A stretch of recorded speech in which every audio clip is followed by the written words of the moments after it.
Anyway, it doesn't matter. Welcome. It's good to see you again. I'm going to go on and get started. Thank you all for being here. I'm Jo Clemmons. I think I know all of you, but if not, I'm the director of the Center for Teaching and Learning.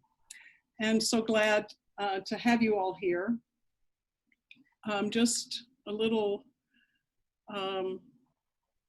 mention that some people are having problems with their internet, and if that's you, if the sound is choppy or something, if you turn off your video, that may help. We've had, you see a lot of people with their videos off.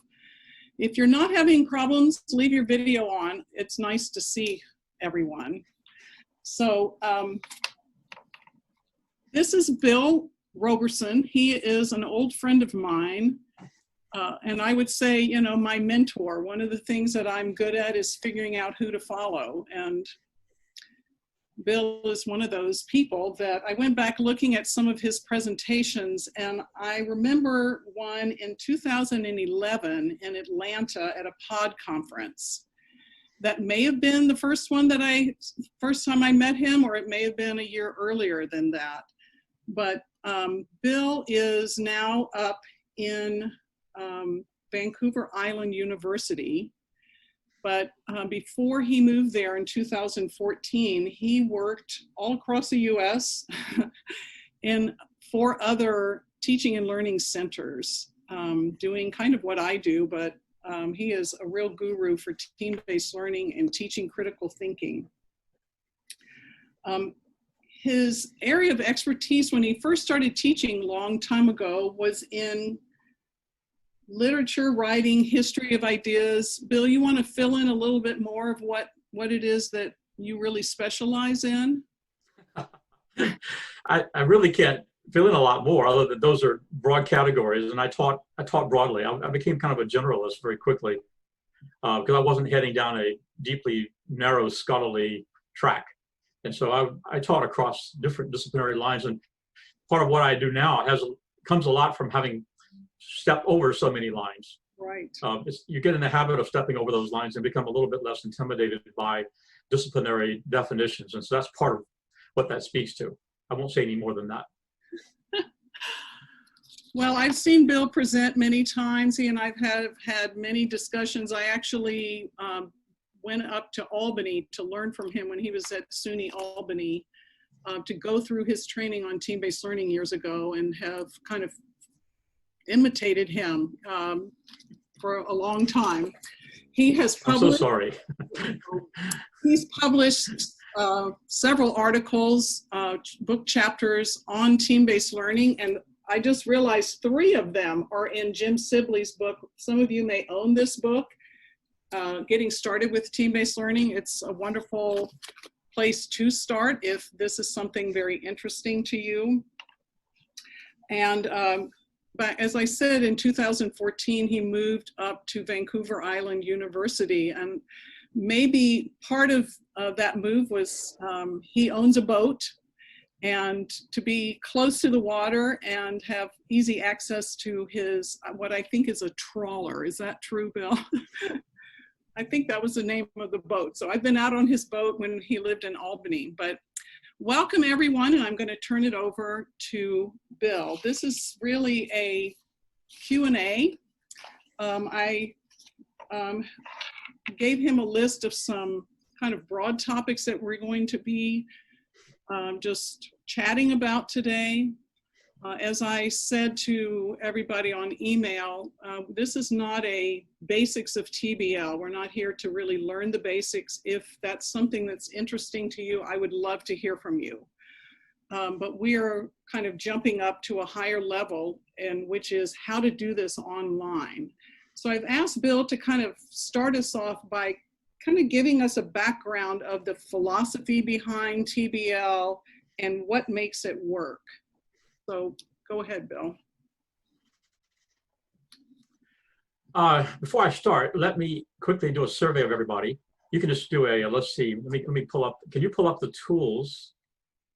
Let me see, I need to, how many of you are actually using some parts or all of TBL at the moment? Give me a sense of my audience here. Use the, you can use the raise hand or whatever if you want to indicate. If you all use that tool. Yes, we have. Yeah. Thumbs up. Raise your hand. Use the raise hand tool if you use some parts of team-based learning, some or more. I see only 2 people so far. Is that it? A third, Kim? Yep. Oh, mine disappeared. I do that. Okay, yeah. Okay, I see thumbs up. Okay. Okay. So it's a mix. Yeah. I was looking in the There are people across multiple screens here. I can't get them all on the same screen, but there are more people on the second screen as well. Okay. Yeah, and I was looking through the participants list to see who had their hand up over there as well. So one way or another. Okay.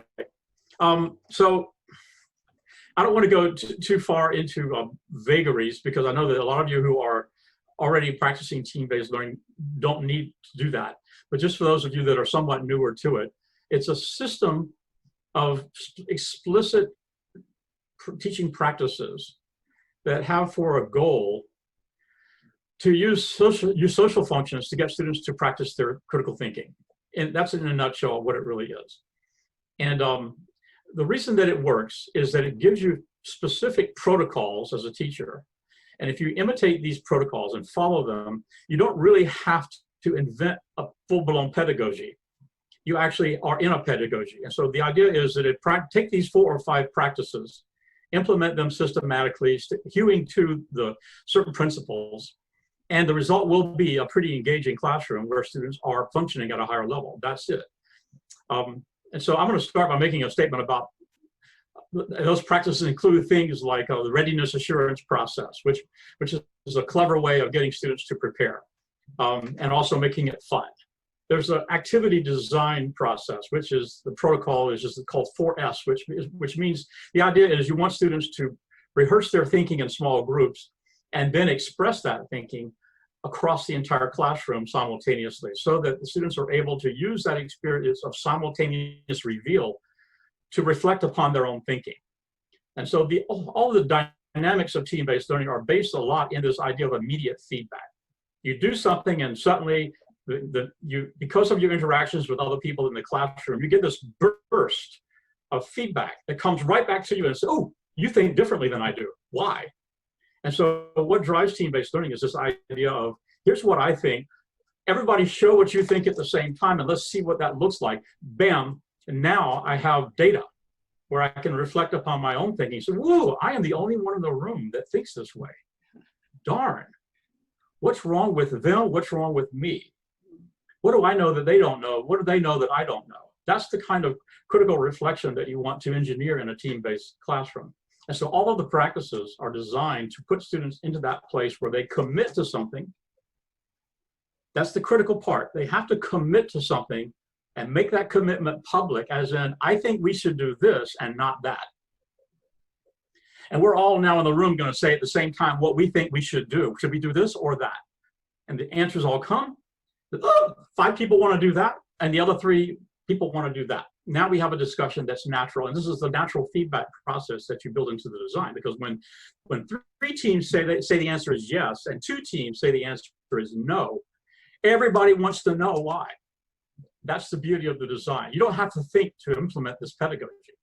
If you follow these protocols, you end up in these moments of great energy in the classroom where students are arguing and debating about whether the answer is yes or no.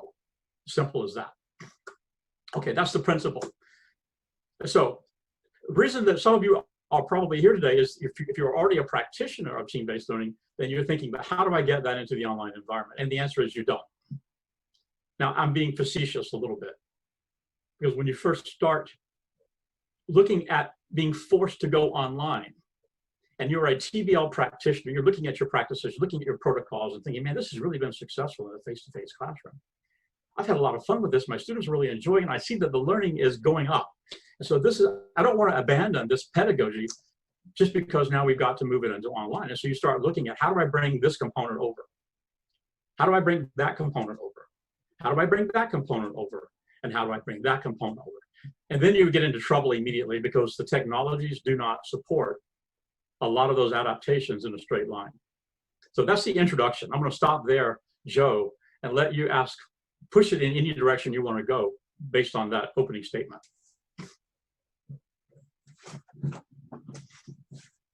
Did I put you on the spot? I didn't mean to.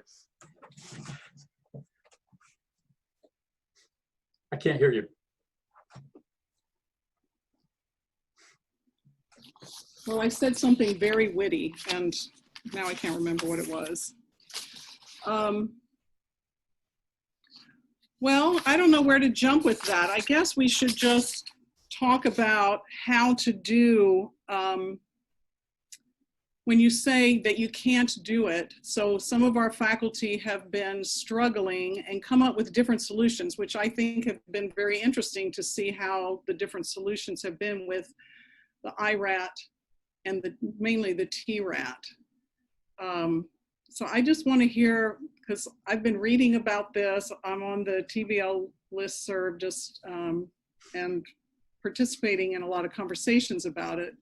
What makes the IRAT and TRAT work? How do you make that online as best that we can work? Yeah, and I say that provocatively to say it doesn't work, but I want to make sure that one of the things that my faculty here at VIU started doing when they went into team-based trying to go online is they took each individual component and tried to move it straight into it, and then they were frustrated immediately because it doesn't work. For example, let's take the individual readiness assurance test, which is simply a short multiple choice test on the readings or materials you want students to review before they come to the first class meeting. Well, everybody knows that when you go into an online environment, those tests are no longer, they have to be open book and collaborative. Otherwise, you become the police state, and you don't want to set up your life to where you're having to police. So what our faculty were starting to do was to think, how could I make the test so short, the opening of the test so short that they have no time to go look up answers? Or how do I shut down the room that they're going to use, and the computer in some way, so that they can't collaborate with somebody to find the answer? And the answer is you can't do that. And so you have to abandon the idea that the IRAT, the way you did it in a face-to-face class, is going to be the same online. So for example, the easiest straightforward solution is to say, we're going to abandon the idea of a low-level test, because a low-level test is cheatable, period. In the face-to-face environment, it works because you can say, close your books, now let's take a quick test. Fine. But in the online environment, you can't do that. So you say, well, okay, why don't we change the test? Let's actually turn the test into something closer to a critical thinking test or a low-level application test, so that the student can't look up an answer. They can't simply Google the answer. They can't open their book and go back and find the answer on page 33. They can't do that. They have to actually now do an inference, as in, if this, and this are true, then X must be also true. Or here's a concept. Which of these 10 things is the best example of it, right? And all those 10 things are things they've never seen before.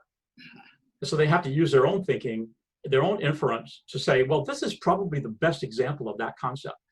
All right, so they can't go flipping through the book and say, what did the book say the best example of the concept was? That's totally useless because it doesn't work in the online environment. So there's one example.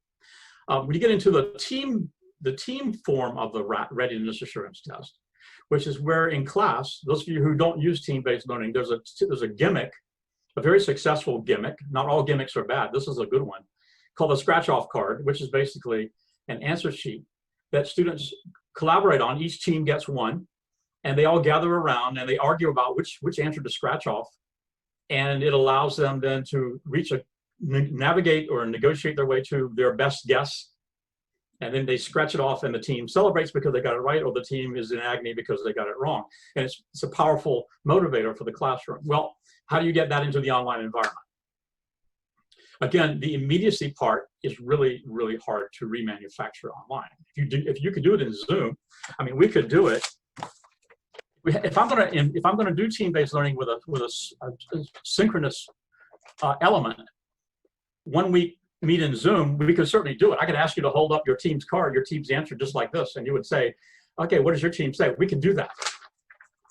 But one of the reasons to go online is to eliminate synchronicity, because synchronicity is very hard to do well online, because of course students have different levels of connectivity, students are in different time zones, students have all these issues, students are trying to take a course and they've got a family running around in the house screaming. All of those things go into making online synchronous experiences very awkward and difficult to count on. You can do them, but I always say to faculty, if you're going to do synchronous elements of your course online, make sure that they're optional. make them compelling because they're so interesting, but make them optional. Otherwise, students are forced to do things like be there and participate, and at the same time turn around and scream at somebody who has walked into the room and shouldn't be there, right? Not wearing anything, for example, right? So those are issues. But asynchronously, now you're talking about a much more complicated thing. There is a good article out there on some faculty members who have set up some practices for doing it asynchronously. They had some success, but it takes a couple of weeks to do a round. And so now, is it worth it? I don't know. You have to ask yourself that question. So I'm going to pause again, Jo, and let you come back with questions. Well, and for everybody who's here, if you have questions specifically about what we're talking about right now, you can put it in the chat box or you can unmute yourself and ask. But Bill, for the beginning of our semester, we are starting out face-to-face. So we are going to have sort of a hybrid environment. So our students, for the most part, are going to be on campus. So we will be having the synchronous sessions. We do have some participants here who teach all on completely online courses. So I'm sure they're listening to this in their format as well. So if you are having this hybrid, because we can only meet half of our class typically at a time, would you recommend using some of that precious classroom time for the TRAT? Is it that important? That's a good question. And it's a hard call. If you're limited in the amount of face-to-face time you have, you want to make sure that you extract the maximum value out of that precious time. Students can do a lot of things online. They can even collaborate outside the classroom online. There's all kinds of things. They have their own tools. They can accomplish amazing things by themselves outside the classroom. What is really powerful about team-based learning, that if you can capture it in a synchronous face-to-face environment, is that collective decision-making and that simultaneous reveal of different teams' experiences. So I recommend, if you've only got half the class available face-to-face, that you focus in on the activity design, the 4S activity designs, because that's where the payoff is. And I want to take a step back and frame this whole conversation a little bit. When you're moving any pedagogy into the online tools present limitations and restrictions or differences. Sometimes they actually open up possibilities that weren't possible in the face-to-face environment. And certainly online, that's a lot of that is going on as well. But you ask yourself, what is the critical impact or value of this pedagogy that I've chosen? And how do I replicate, how do I get closer to that idea in the new medium? Rather than trying to translate over specific practices, the IRAT, the TRAT, the 4S, whatever those practices are, look at the conceptual accomplishments of the conceptual potential of the course, and ask yourself, how do I best get there using the new medium?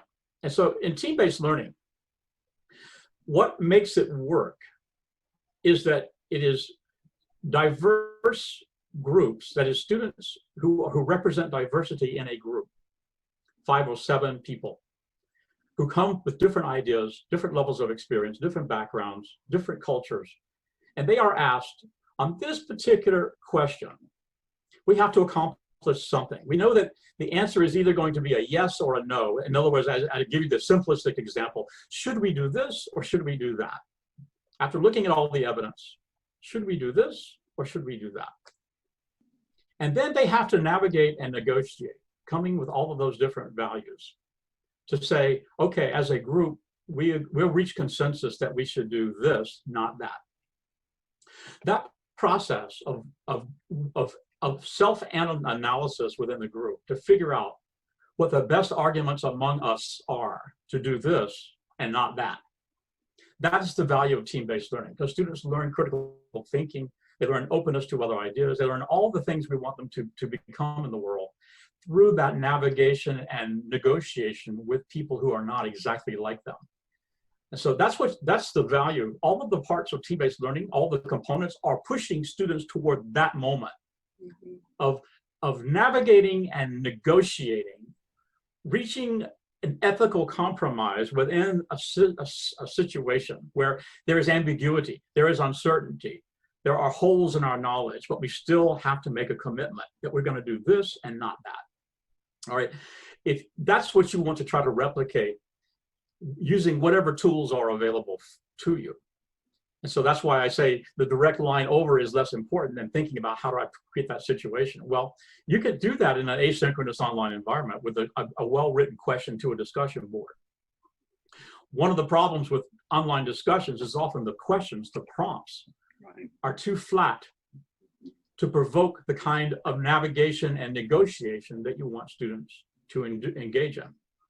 If I ask students to define something online and ask them to do it as a group, what is the value in that? Why would that even be useful? It's not. That's too low a level. It has to be a higher level of course. It has to be something, it has to be case-based. Given this, given that, given that, given that, and given that, and given these principles that we just read about in chapter 7, given all of these things, here is Susan in a situation now where she's got to find a solution to incorporate all of these variables. What should she do? Should she do this or should she do that? Now we have a question that students can sink their teeth into, and that will work beautifully in an online asynchronous environment. In fact, it might work better in an online asynchronous environment because students have time to think through their ideas, post them, read somebody else's responses, incorporate that, and then post again. That's a beautiful process. That can even be richer than a synchronous in-class discussion where time limits how much analysis students can actually accomplish. Now, I think I took that question a different direction than you intended, Jo, but I'm going to stop and give you a chance to redirect. No, I love it. I love it all. I will put a little caveat in there that I know Bill will agree with. In order to get that collaborative richness that we're so after in the application exercises, that 4S design, the IRAT serves a real purpose in getting students to be ready to participate in all of that. So I do want to back up a little bit and touch on something that you were talking about, that the IRAT has to be different. And I just want to ask, can you just skip an IRAT and just start with a TRAT? I mean, if it's going to be that high level, just kind of talk me through that. Do you have an IRAT that's at a higher level and then repeat the same thing with a group, or how, if it can be collaborative? So if I'm doing the IRAT, I can call you and just ask you, so should we just count on that, or what do you think? I think in terms of choreography, the IRAT still has a place in the online, but it's a different purpose, right? It's not really a way of checking to see if they've read anymore, because there's no way to do that, right? Not in any effective, efficient way. But what it can be is a way for a first step of thinking for students to score, to mark, give them a short one, say it's 3 or 4 or 5 questions that they have to go in and post and take a quiz. They can take it using one of the quiz. You use Canvas, I believe, is that right? So go into Canvas, take a quiz, but it's a quiz, it's a 5-question quiz or a 3-question quiz, it could be any number, and have them register in that quiz in a limited amount of time, for example, depending on who your population is, because of course some students may need more time than others, but a reasonable short amount of time. They go in and they post their responses to the 3 or 5 questions, just so that they have committed their answers, so that they enter into that conversation with the team having already something against which to compare when they start to navigate and negotiate. One of the problems in promoting critical thinking is that if you haven't taken the time to mark, how do I think now? Then when you mark how I think later, Right. There's no gain, there's no value, because I just morphed without even becoming aware of it. And self-awareness is what makes critical thinking critical thinking. So they've got to mark how they think now so that they can then compare it to how they think later. So you can use the IRAT in that format as in, here are 3 questions to test your understanding of what you read. They're higher level questions. Fine. Now you're going to go into your teams and you're going to take the same test again with them. And you're going to compare your thinking on these 3 topics with their thinking on these 3 topics.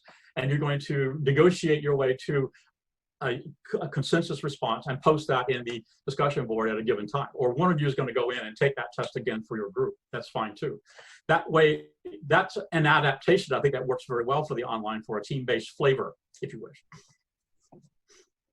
Everything's got to be shorter though. If you're doing asynchronous, everything's even synchronous, everything's got to be shorter because it just takes so much time for students to process backing and forthing, especially in the asynchronous. But also even in a Zoom session, if you're going to do it synchronously, it just takes more time. It's much harder. So all activities have to be rethought within the time limitations that are provided.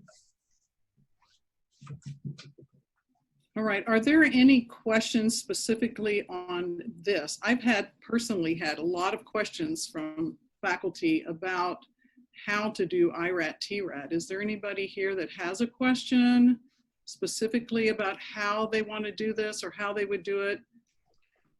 Or how they've done it. If you've got something that you thought worked particularly well, by all means, share it. There actually are, if you want to pursue this in more detail, there are several things that have been written on this topic out there. And I'm sure that Jo or I can point you to them after the session. I do have a question, and it's I'm new to TBL and I'm thinking about doing it for one of my fall classes. And the polling feature in Zoom seems to be a way to bring in both the virtual students and the face-to-face students. So I'm wondering if your faculty have either used the polling kind of function to have teams report out their answers so that you could create like a collaborative discussion between the virtual and the in-class learners, and if that's been successful or if you actually recommend it at all? Any tool that you can use to capture that data is fine. I think that works. Our faculty use they use the chat, so the teams post their responses in the chat room. They also, the example I just gave you, which is even more dynamic, is to hold up something like this if the class isn't too large, and they simply do exactly what you would do face to face by putting an A, a B, a C, or whatever that is you want on that piece of paper. That works. Or some sort of other, I think depending on how your settings are for Zoom, sometimes that comes up backwards. I can't remember if it's set up backwards. Is it backwards? Well, so you have to find a symbol that shows correctly both backwards and forward. So you find letters of the alphabet or numbers that are the same either way, and then they can use those as their symbol to answer if you give them a kind of a multiple choice selection to choose from. But yeah, polling can work. Polling is more effective for individual responses, but I can see how you could adapt it to a team response as well. Other questions? I had a faculty member concerned about, so in the past he used scratch cards, and he was concerned about being in a group and having one member in the group be responsible for entering the answer, say in a Canvas quiz for the group, that he thought that the team would gang up on him. I mean, if it was wrong, I don't know. I actually like the idea of holding up a piece of paper, and I think if you have A, B, C, and D, we can tell what that says, backwards, forwards. Yeah. But I also like the idea of using your class time for application exercises instead of running your TRAT. I think you can spend a lot of time trying to find these workarounds that are not the best use of your time. I think, and that's what you're talking to. You can, sure, we can come up with ways of using that scratch card, but is it worth it? Is it really worth it? You could even do a modified TRAT in Zoom the same way you run a 4S. Why not do it that way? Why not, if you've decided that the TRAT is so important to what you're doing that you really want to maintain it, why not use half the class meeting, say the first 30 minutes, to do a 3-question TRAT and do it the same way we're just doing it, hold up your answer, and then move into application activities for the rest of the meeting. That would also work. But I would say let go of that exact translation of this into that environment. It's just not really worth it. Get back to the idea. I want to make sure that my students understand that collectively, they have to reach consensus out of diversity. That's the magic of team-based learning. I want to force my students to achieve consensus out of diversity and take responsibility for that consensus, even though some of them may still have doubts about it, right? it helps build their moral character to say, I still have my doubts, but I think that I'm going to go with the group here because I think there's a lot of compelling arguments. And if I'm wrong, if I'm right, it will come out down the road and it will alter my relationship with these people. So there's a deeply moral purpose to the team-based learning environment that I think you want to try to preserve by that negotiation and navigation toward a consensus answer out of diversity. Awesome. I've never thought of it as a moral thing, but. Hey, Jo, I have a quick kind of approach I've been working with that maybe will help kind of work through this. Like one of the approaches that I've been looking at is having the teams get together via their own Zoom before class, before our face-to-face class sessions, and do a team-based question. Here's the question. Here, here's the possible solutions, or just not even give them possible solutions. But as a team, they've got to come up to that and submit that to Canvas ahead of time. Then the first thing we do when we get back face-to-face is I can bring those up and say, okay, these are what all the teams have done. Let's talk about why some answers are the same and why some answers are different. And that kind of leads me for my first 10 minutes of every face-to-face class sessions, regardless of who's in the class. So that's kind of one of the strategies. It's a nice idea. I hope it works. The trick will be to make sure, how do you creating that sense of collective commitment so that to make sure that they actually do, all of them get together. And you can't monitor that, and you don't want to monitor that, right? Because then again, we are trying to avoid creating police states. And so you've got to figure out, how do you build it in the peer evaluation process then in that situation would be extremely critical for that course.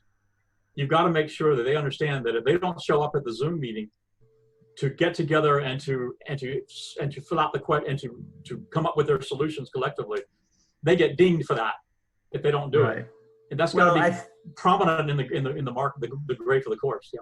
What I thought was great in the video that was sent out before the Zoom meeting, they have at the mid-semester and end of semester kind of the team peer evaluations, and that's where there's a little bit of level of accountability saying, hey, your teammates are going to give you points based on their perceived, their perception on your level of participation.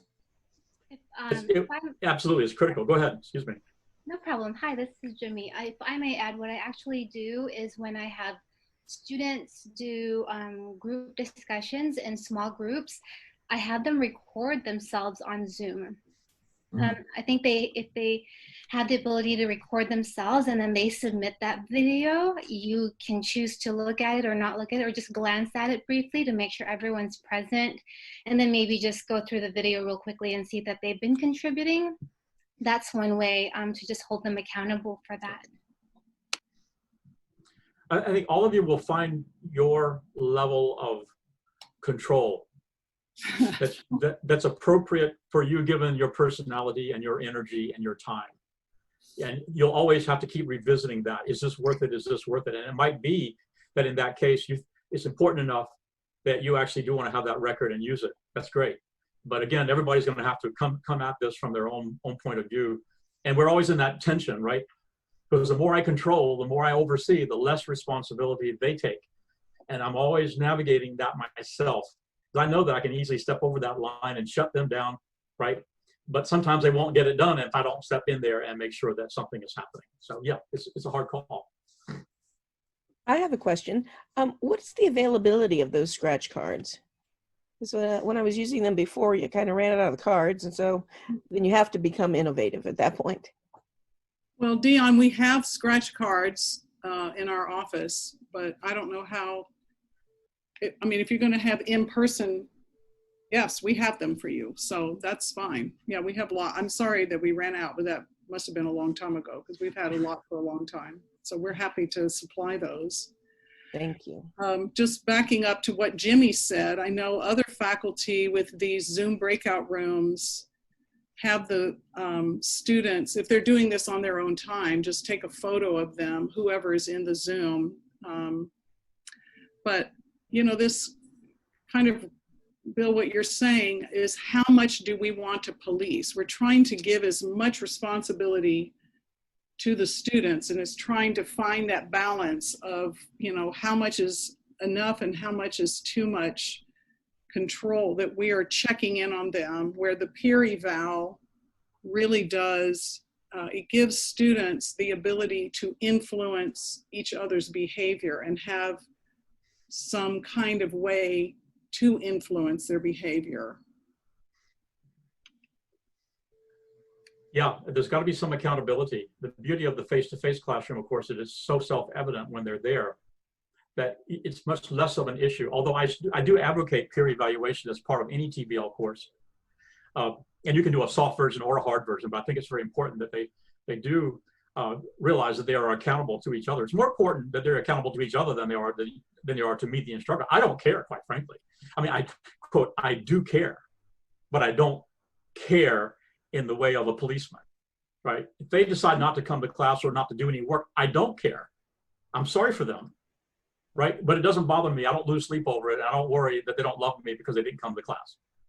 They just decided not to come to class for reasons that I assume were justified. They had more important things to do. The golf course had a tea time at that hour, and I really didn't want to waste it, and so I needed to get over there.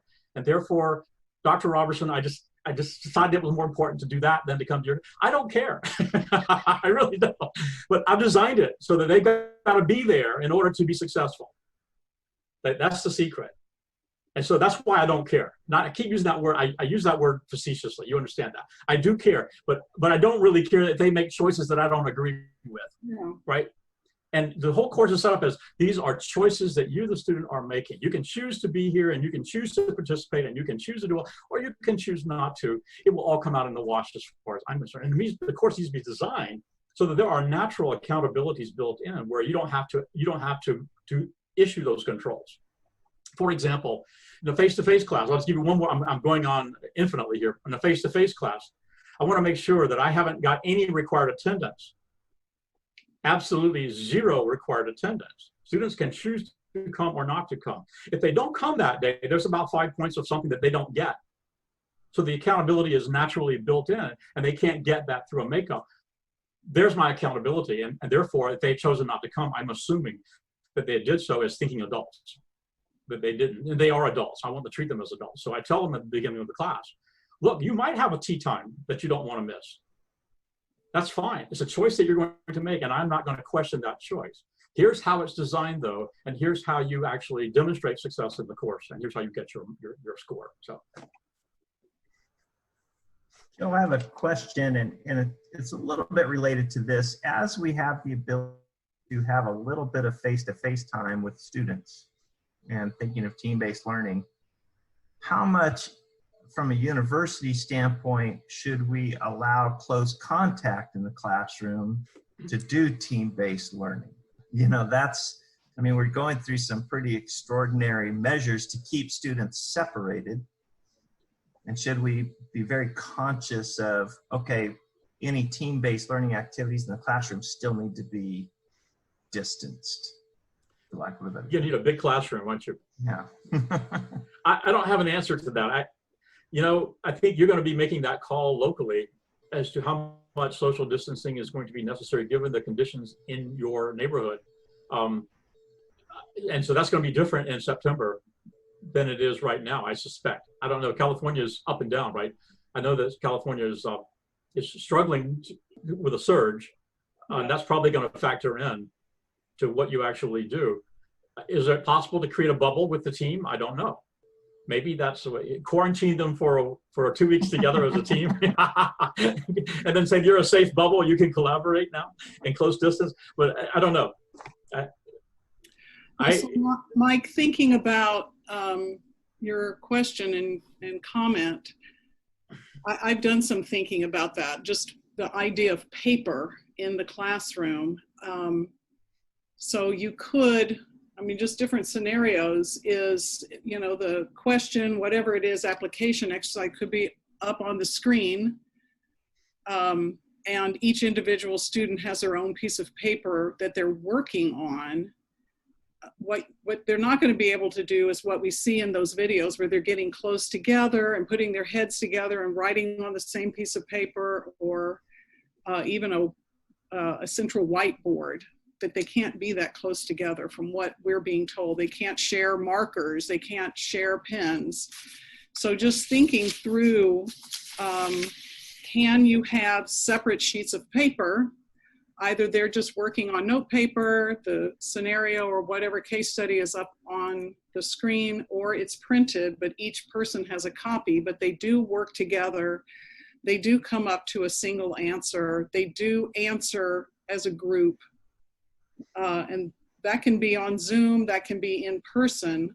You know, we have those ABCD cards, or, you know, you can just write it out on a piece of paper, but that's harder to see. It's easier when you have a color, like A is red, B is blue, that's easier to see.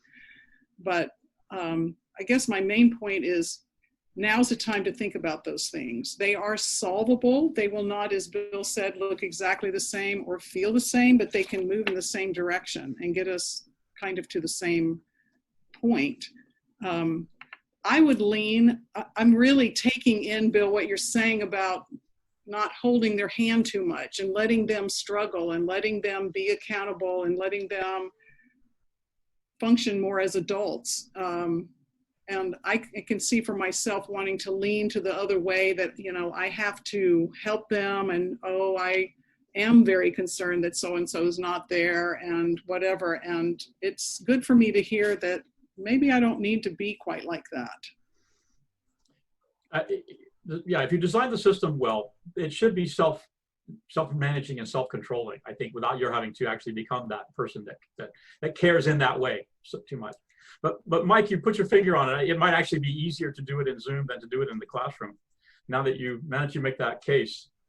So yeah, I hadn't thought about that before, so thank you for pointing that out. I actually think you get a lot more energy out of a Zoom breakout room than you could in a classroom. What you might need to do, though, is make sure all of your students have Zoom accounts so that you can preload them into Zoom, so that when they come into the classroom, you actually don't have to sort them out one by one. You actually have, you can do that in certain versions of Zoom. You can do that. You can set up teams in advance because you've got their account numbers.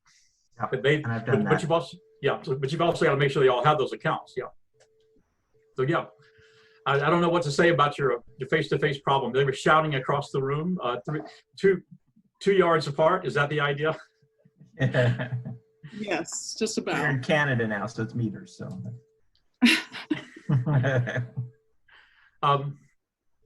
Yeah, and also the other downside of it is that you only got half the class there, right? If you're going to alternate, so the Zoom, the team meetings would be, you'll get a lot more diversity of perspective if you've got them in Zoom and everybody's there at the same time.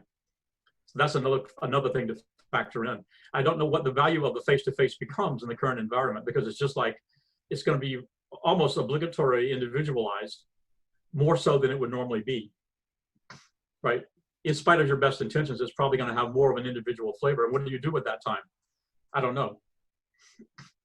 Well, so thinking along those same lines, Chris Sloan, who is one of our nursing professors and uses TBL, sent me some of her questions because she was working at a hospital today. She asked, what are your feelings about teams in which some members are online on Zoom and some are in class? So you have some distance or near and far. If you're going to run your class that way, should teams be mixed where some are in person and some are online, or should the permanent teams be all online and all in the class? I don't have a definitive answer to that. I have a gut response, in that it'll be more efficient for students if it's either or. In other words, okay, they understand the game. We're all going to be in Zoom. We're all going to do this collaboratively in Zoom and blah, blah, blah. Or we're all face-to-face. For them to toggle back and forth between face-to-face. Now, students are more clever at this than I am, so they may have a different feel altogether. I would put it to the students. They may have a thought about it. 2 students sitting there in the classroom and interacting with 3 other students online in Zoom, that might be fine for them. I would find it distracting. I would start to feel that I would be biased toward the people present against the people who are not present. But that may just be a generational thing. It might be that your students have already blown past that concern and it's not really an issue for them, but that would be something that in the back of my head if I were doing that. Well, so in the kind of class Chris is talking about, so for every class meeting, half of her students are on Zoom and half are in person. And so if you had, and all teams are permanent. So if some of your teams on, say, Monday, your group A is in person and your group B is online, then on Wednesday, then they switch. Yeah. And I'm just thinking, when you say to be prejudiced against, or whatever word that you used, Biased. Yeah. biased, you know, if you have a, you know, let's say 4 groups that are in person that day and 4 groups that are online, as opposed to every group is a mixture of the two, I don't know which one would create less bias. I don't think that's the issue of bias that I was thinking about. I was thinking about it in a mix within a group. I think there are going to be issues, nevertheless, because of connectivity for the people, just like we have issues here, right? And it's going to be a lot more pronounced for students because they're going to have such varying bandwidth access compared to us. We professionals tend to invest in that kind of thing, and not every student will have.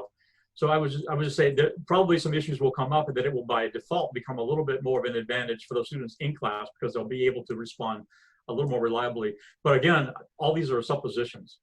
It might be that this works itself out, and it could be that it's only a problem in the first round. It might be that we're adaptable.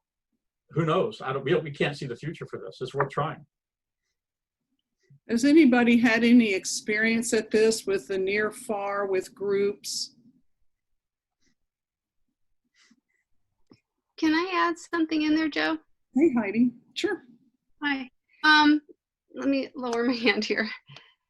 So because we have the issue not only of that social distancing, but the fact that anybody could become ill or possibly exposed to somebody with COVID and has to be isolated, we have to be able to swiftly change anybody in a group into the offline or, in class or online. So I feel like the grouping should be able to handle all case scenarios. And I just wanted to give a comment too about the paper passing back and forth. I mean, that could be problematic as well. So I was thinking of having students, when they're working in teams or whatever, writing on their own paper and then taking a photograph and uploading it into Canvas.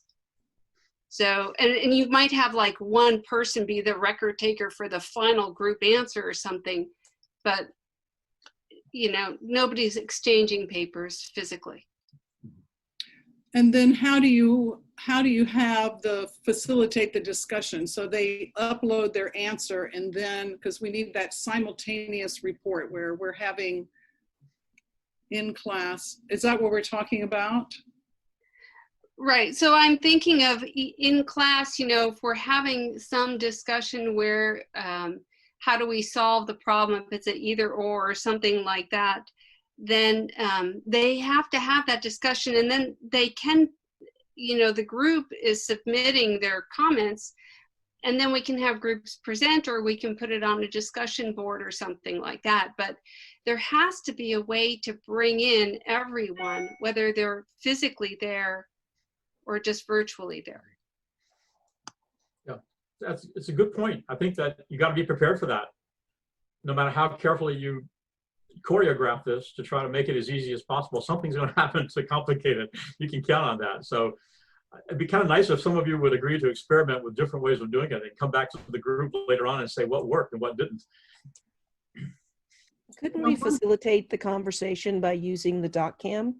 If you have half the class present and half the class on Zoom, the Zoom candidates would be able to see, I would believe, the doc cam, right. And then the person's present would be able to see that, and you could facilitate the conversation using that. Isn't that a possibility? And how are you getting information onto the doc cam? I'm standing at the podium. But where's the information coming from? What are you putting on the doc cam? This is answers from groups. That's how is it getting from the group? Well, we listen to the response. I like the Zoom groups. That's easy. The in-classroom groups, yet to be seen. I don't know how that's going to work. But once I have the responses, I can just write it in on the transfer, whatever the thing is I'm using, the sheet of paper, and then put that on the doc cam so that everybody can see it. And then we could continue our discussion that way. That would work. That doesn't work for everyone. I mean, it just depends on what the answers are. If it's a formula they have to create, or a, you know, something that they're creating, the idea that you are going to write it all down on a dot cam, that doesn't work. But if it's just A, B, C, and D, multiple choice, yes, that's what I meant. Do we know that the dot cam will broadcast to Zoom? Yes, it does. Okay. You have to switch it over, but like a share screen function. yeah, it does. Okay. Hey, this is Donna. I'm just going to jump in and tell you that we do facilitate this with a embedded Padlet often, and have teams go in, put the Padlet up on the screen, and because it's a live update, groups just go in and they can add a video, they can add a file, they can add whatever they want, and a little post, and they can even vote. You can set up columns for voting as well. Awesome. So for the, I don't know if everybody could understand, Donna, Padlet, P-A-D-L-E-T, is a web tool that you can use that can help facilitate that. That's great. Thanks, Donna. Yeah. Anything else? Since we're just at the beginning of this process, a lot of people are working on an online scratch off, and there's a couple of variations out there. I haven't seen one yet that I liked, but you should be aware that there are several people. It's kind of like the vaccine research going on right now. Everybody's desperate to find a solution, and so there's a lot of work going on to say, what's the best way to do it? They're all kind of clunky so far, but they're working on it. I still have some questions from Chris Sloan that I promised her I would get through. So let me just read one, which is kind of going back to the IRATs. As I said, Chris teaches nursing. She teaches pediatrics and nursing, and she teaches pharmacology using TBL. So she asked, what's the downside, if any, to having students do IRATs, TRATs every class period? We meet only once a week. The trade-off is doing it every 2 weeks with twice the content needing to be covered. Well, when you're doing in a face-to-face class, you're trying to put that kind of accountability control,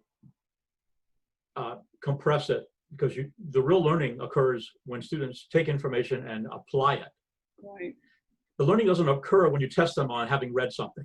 That really isn't very deep, and that should not be the goal. And when you start testing all the time, especially in a nursing program, students get all bent out of shape about testing, and they come to think that the tests are really what it's all about, and in fact it's not. So it's very easy to misrepresent the learning for a course by overly frequent use of the IRAT and TRAT, which is why we advocate really only having 4, 5, 6 modules per course. So that means you only do that process, the IRAT TRAT process, 4, 5, or 6 times per course. It helps students understand that, oh, okay, this is just a step along the way to get ready for the big stuff, right? Otherwise they get confused and they think that, and they'll start obsessing about those tests. So I would say that's the reason, even in an online environment, I would say every other week would be already plenty to accomplish the goal, which is, are you taking the time to look at the materials that you were provided so that you will be ready to participate in these activities where you're going to practice your thinking? Yeah. So if Chris does that, and so week 4 she has the IRAT, week 5 she doesn't, week 6. In week 6, are we covering week 5 and 6, or just week 6? And they have some other something or whatever for week 5. Yeah, you know, it's hard. The question is secondhand, and if she were here in the conversation, what I would say to her is, take 2 steps back from your content and stop thinking about it as week to week. Look at the chunking of your content into logical modules. As in, here's a cluster of ideas that I want students to experience in one bunch. And so I'm going to give them all their readings around that cluster, that deeply related cluster of ideas. And then I'm going to test them on that. And then we're going to look at scenarios and cases and situations where those ideas are relevant. And we're going to practice our thinking by looking at nursing situations and saying, okay, what would you do in this situation? Given what you read, what would you do here, right? So I would say that thinking about the rhythm in terms of week by week is going to get you into a trouble, because it's now looking at an alignment of mechanics rather than an organic arrangement of ideas for the course. Awesome. One of the shortcomings that we have here is we do not have iPeer or any way to help facilitate peer evaluation. We don't have it. I mean, I hope that we can get it, but I've started that conversation many times with our IT people and just haven't gotten anywhere. But do you have any, I mean, I know you use iPeer. iPeer just, for those, I doubt anybody even knows what that is, but it's just well, I'll let Bill tell us what it is. It's an online way to do peer evaluations. I don't know if it does anything else other than that, does it? No, it was designed for team-based learning. Up at University of British Columbia, it's open source. So if you have a server and somebody with IT skills on your campus that's willing to do it, you can have it for free. And basically what it is a system where students can go in and they log in and they see all of their team members who are scheduled in an event. And the event is an evaluation event or a feedback event. So that midterm, for example, to go in and they click on the event and they're all their team members and they're asked to provide feedback to each member. They close it, leave it, and then a week later when all the results are in, they can go back in and they can see what everybody said, and it's anonymized. And you as the instructor can go in and collect that data and organize it, do what you want to with it. But it's very efficient. It's only efficient to learn if you have a small class, it's not worth it. If you have a larger class, and when I start saying larger, I'm now talking about getting up to around 25 students or more, you're starting to see the benefits of it. But you can still do it in Canvas by having students submit their responses to 5 students, their teammates, in a couple of sentences, and you can cut and paste that pretty quickly through all the students, and each student can get a report. I use a spreadsheet when I do it manually without using iPeer. I just have a spreadsheet where I cut and paste into the spreadsheet into these cells, and then I just create that little report and send it back to students. It doesn't take that long, so it should not be the reason not to do peer evaluation. It's a good idea to get iPeer down the road if you can, but it's still not the only way to do this. And the electronic tools you have make it relatively doable, even though it's a little bit tedious. Great. I just encourage everyone, peer eval, it's good to have one right in the middle of the year and one at the end of the year. And best practice, as far as I know, maybe Bill will speak to this, is to have it count for something in their grade. That absolutely. By the second time, that the first time not, because you want to give them a chance to get better without it affecting their grade. But you know, hearing from your colleagues, hey, you need to speak up or you need to show up, can have a big impact, where if the teacher tells them that, it doesn't have as much impact. Yeah, isn't that the truth? Some students will be traumatized by the fact you'd be amazed, they've never gotten honest feedback from people. And it's the first time, and they go out of their tree because they can't believe that somebody could say that about them. And it's a reality check for students. It's a great tool. So yeah, we strongly advocate no more than 5% of the total score for the course, I think, is appropriate. 5 or 10, maybe 10%, depending on the course. You might have some courses that students are involved in a group project and they do a lot of team group activities, and maybe that's a little bit more, but it's just to put it there so that the students have the comfort of knowing I'm in control. I am not going to be a victim. And you tell students at the beginning of the course, this is your way of managing your fellow students' behavior. You actually will be able to influence it. I'm assuring you can do this. So take it and use it seriously. Students, and so you have to take the time to show them, to explain to them why, right? They always think that you're the only person in the room that has any judgment.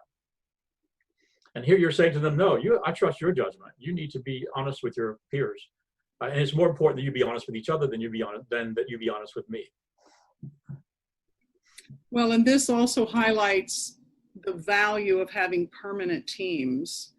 I know that some people don't see the value in that, but I do. Just your teams are building they're getting to know each other. They can push each other. They can rely on each other. It's just a very different thing than if you're just constantly changing and talking to somebody new that, you know, you're just getting to know.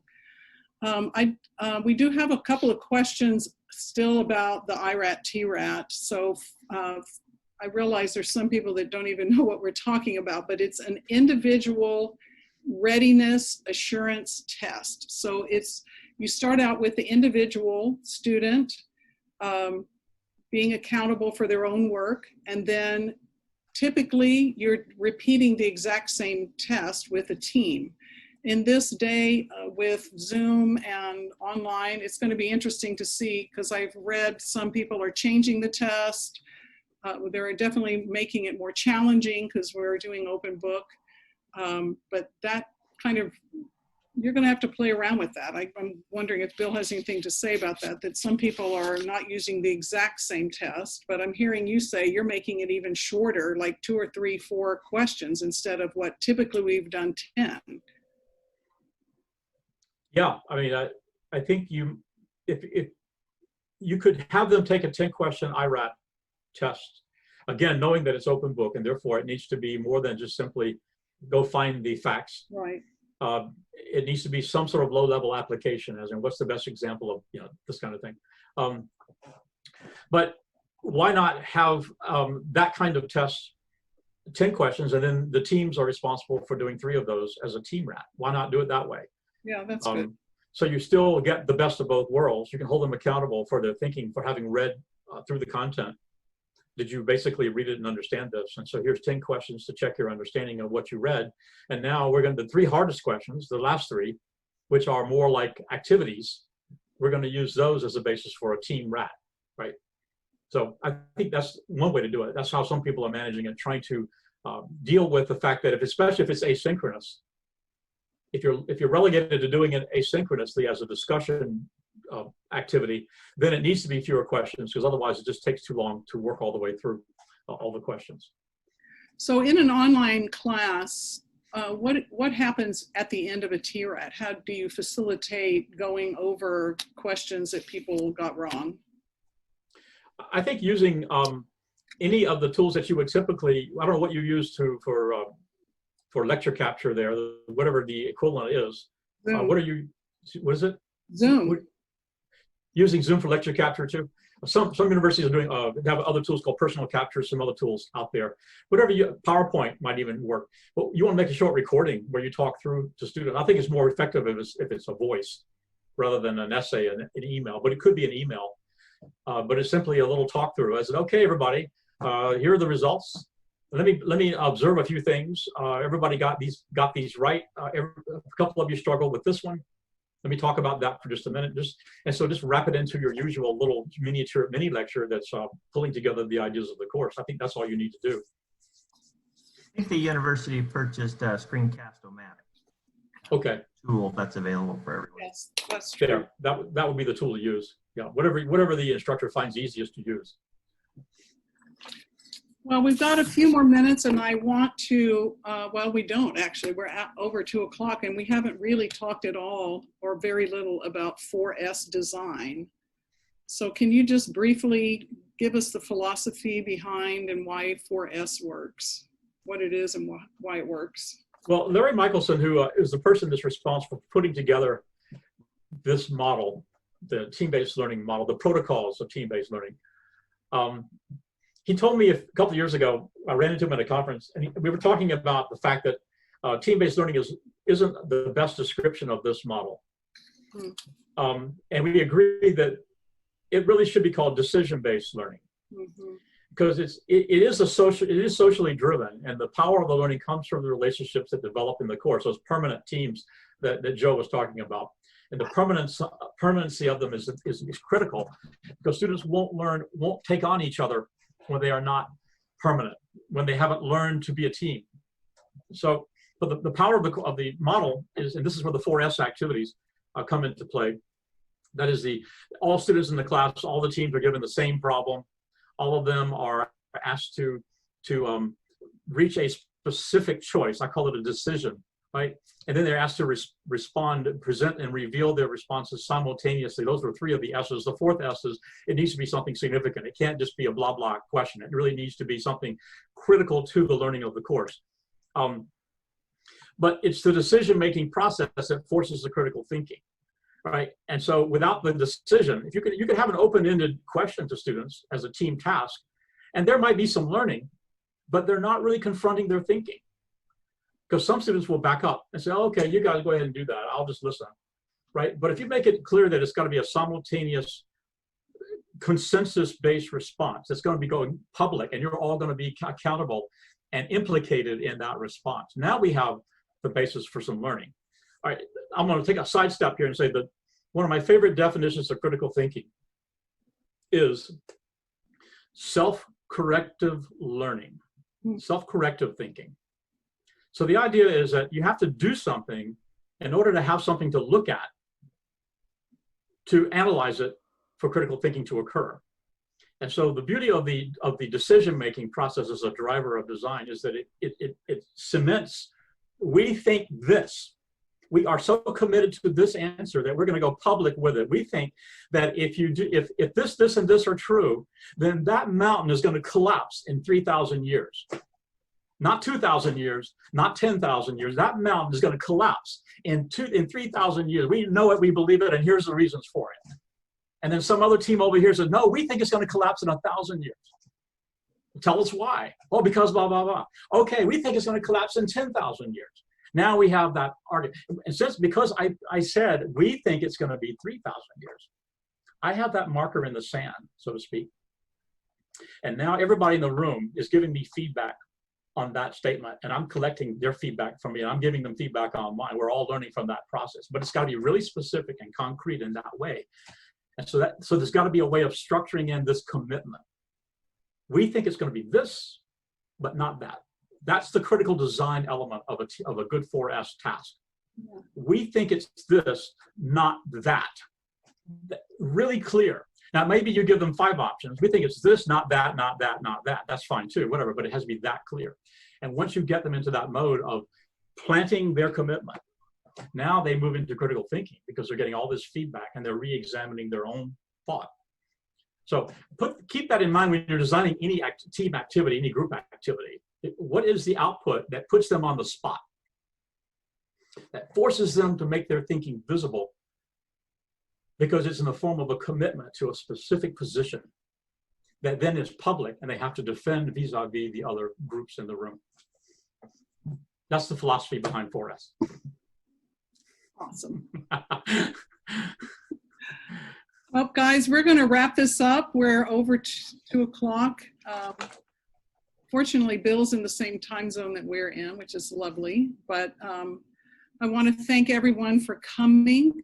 But I especially want to thank Bill. Bill, I just really appreciate your time and the way that you speak into this. So thank you, everyone, and we will see you later. Bye.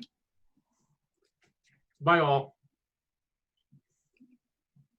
Jo, before I leave, can I say something to you at least? I've been thinking more about how we could share out responses from the teams. We can do the Google Share Drive, right? We can have a Google Doc or something, and if they're taking photographs of their responses, they can just upload the image of the response. They can't change it, even if somebody else has uploaded theirs, right? I mean, it's kind of, they're stuck with it.